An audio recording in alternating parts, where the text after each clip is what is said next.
May pakita ko lang sa inyo kung anong tawag sa inyo tong ah, insekto na to. Hindi to insekto,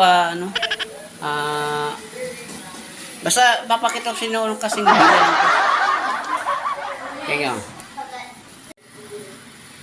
yan guys, yan. Oh. Ang tawag sa Bisaya to ay hila-hila. What? Ayan.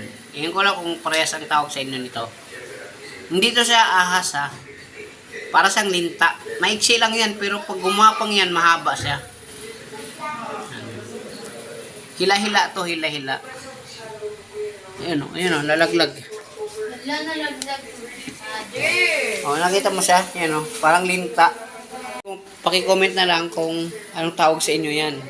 Kasi nakita ko dito sa tinitirahan ko. Diyan, dito sa kusina. Yan. Yan ang bahay. Yan. Yan, sa kusina.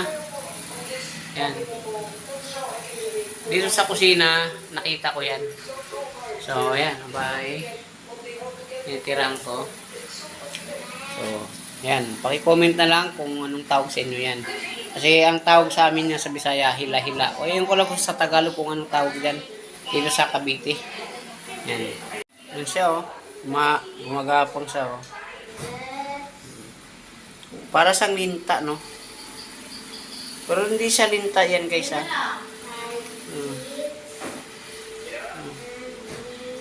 Sa maiksi yan siya pag nagalaw siya yan maiksi lang siya maiksi siya, para siyang linta.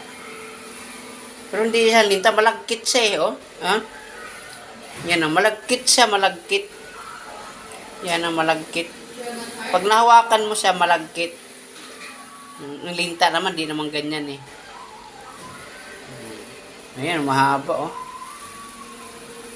Basta ka nadikit lang yan dito sa sa dingding.